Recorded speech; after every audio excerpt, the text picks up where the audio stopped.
Welcome to the How to Health podcast. I'm Dr. Lori Marvis, and today I'm honored to have, forgive me again if I mispronounce it, Dr. Ramanan Laxminarayan. Perfect, thank you.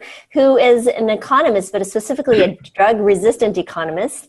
And he works, or directs, I should say, the Center for Disease Dynamics, Economics, and Policy. So thank you for taking time out of your day to share your wisdom and thoughts and knowledge with our listening audience.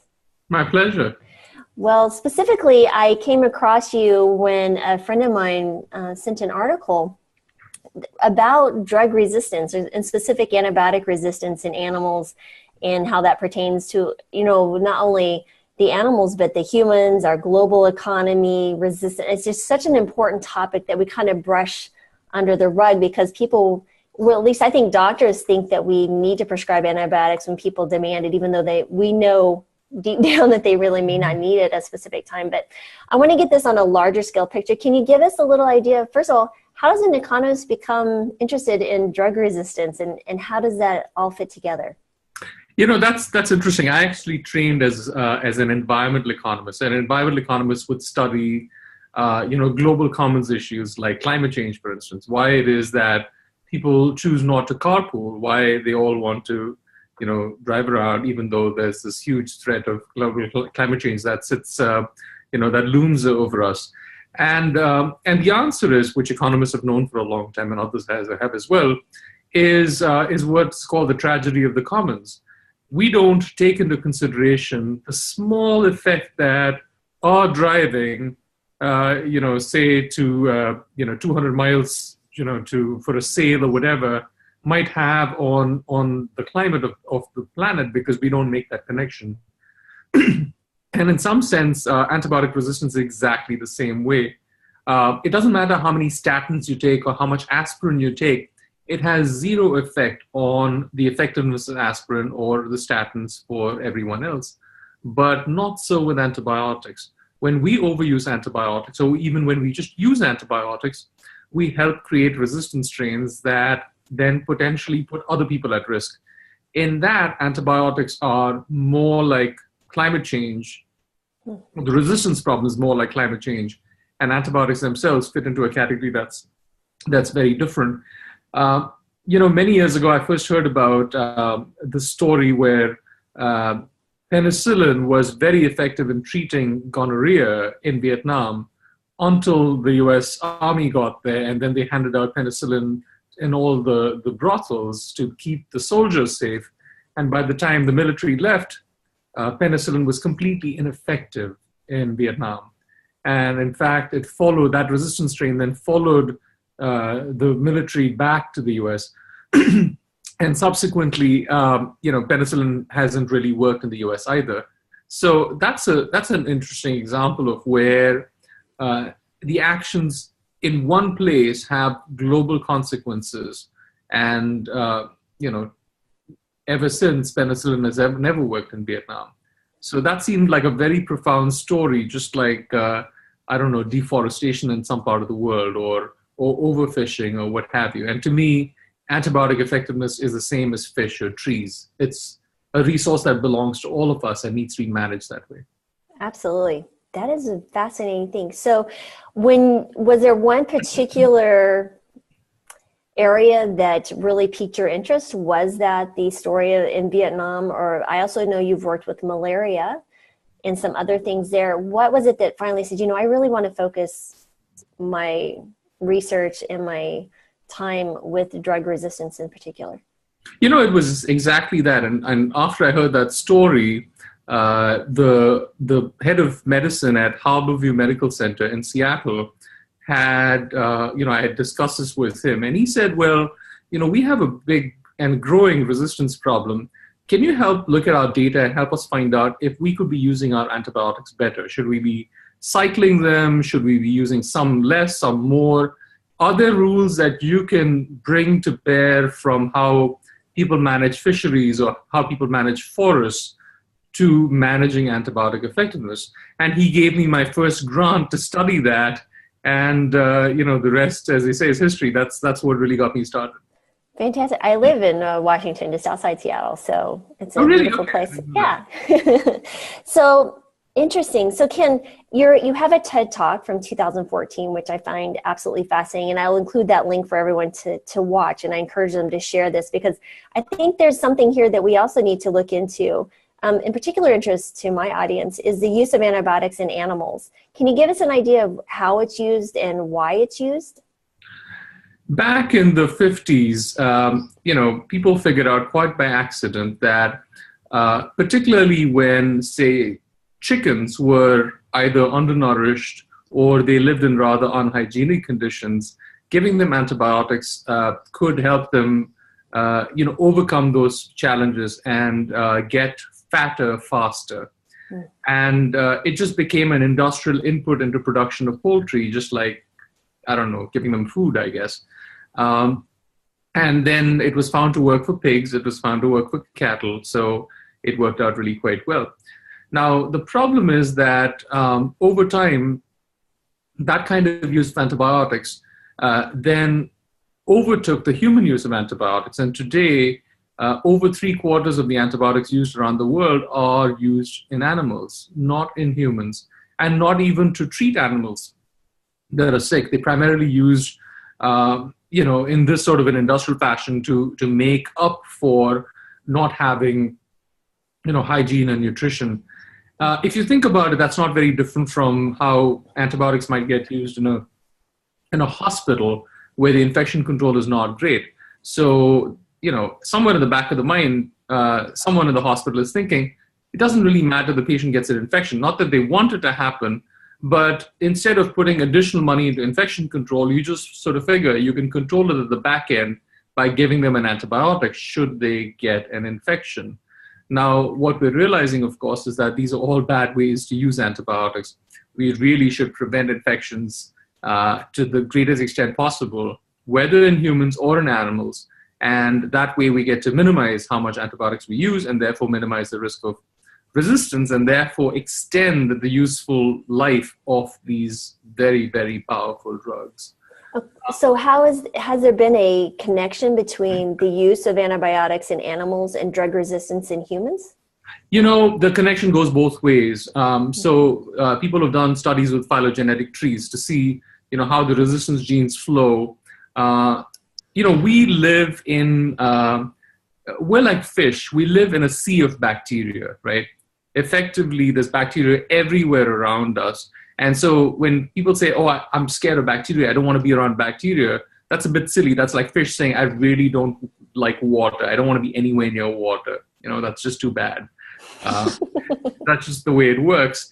And it turns out that we're exchanging resistance genes with animals. We create resistance handed to animals. They create resistance handed to us through companion animals, through other, through other animals. So this is like a free-flowing continuum between us and them because we're all in the same ocean of bacteria. Mm-hmm. So can you isolate that as an effect? No, you can't isolate that as an effect any more than you can isolate, such an effect in the ocean to say this is where that particular chemical came from, and then this is where it spread to in the ocean. Once it's in the ocean, it's out there. And I think we have to see antibiotics and bacteria as really being an ecological problem and not just a medical problem. Absolutely. So how much of an impact, if you feel, if people will cut down the use of, let's say, meat for food, can that have a very rapid impact? Because I know we are seeing some resistance and people dying from that resistance in the United States already. How rapid of an impact do you think that would occur? I mean, because I know you've also studied epidemiology and all of that. Mm-hmm. What or how much would we need to cut down to have significant impact, do you think? I mean, I'm sure there's models that predict these things and such, but... all use of antibiotics, whether appropriate or inappropriate, generates resistance. That's just the way, the science works. So all reductions in consumption will sooner or later translate into longer useful therapeutic spans for antibiotics. The number differs. There are antibiotics that we've used for many years where resistance hasn't been noticed. And there are antibiotics that we've used just for a couple of months and resistance has popped up very quickly. So there isn't a single answer to that question, but I think if we believe in natural selection, then we surely must believe that anything which slows down the pace of natural selection is likely to benefit us. That's just how it goes. And I like in your TED Talk how you do describe how Mother Nature will eventually catch up with us. So we may have some alternative interventions at the moment, but they are going to be short-lived because Mother Nature will find her way to get what she wants.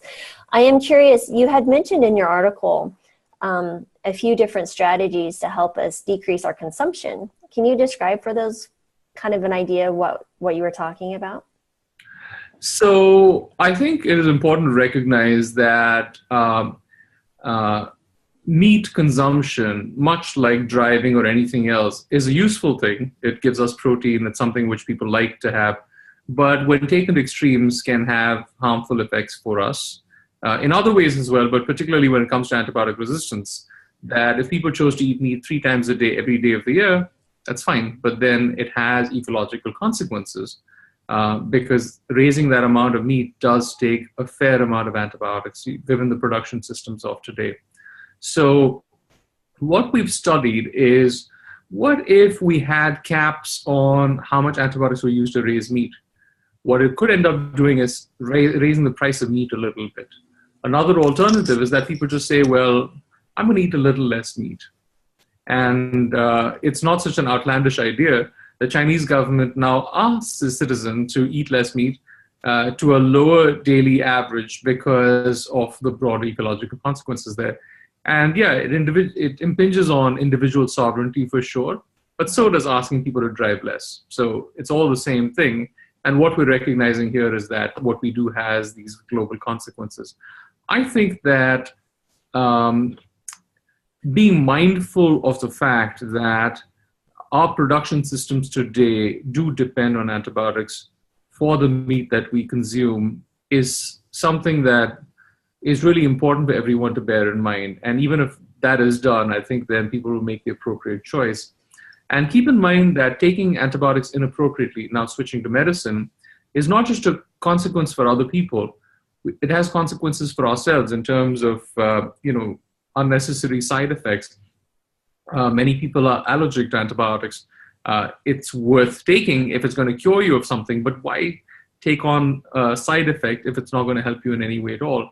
And third, consuming antibiotics yourself has, at least for some period of time, a higher risk of generating resistance within oneself, which then means that if that person gets sick, they're less likely to be treated with commonly available antibiotics. So I think these are things that people don't understand, and we've gotten used to the idea that antibiotics are completely safe, which they mostly are, and they can be taken with no consequences. That's simply not true. Right. And I think people forget also the infection associated with that is C. diff, kills about 29,000 Americans annually. So that's an important consequence that people don't really think about. And all antibiotics have been associated with that, not just specific ones. And you had mentioned also, for example, different types of infections that we can get that we're seeing rise, especially Campylobacter. One of my 3 children, they're grown now, but the middle one ended up with Campylobacter and was actually hospitalized as a child when he was 8. And so, those things, as you're seeing those resistance, that's frightening as a parent. So we need to start thinking about it's just not consequences for ourselves, but for future generations. So if we want our children not to go back to the 100 years ago when we didn't have antibiotics. But I thought there was a really interesting story you told in your TED Talk, and I know we're short on time here a little bit. If you could just share with us that first story of when antibiotics were first used. You had shared that, and it was really interesting. I think people find that fascinating.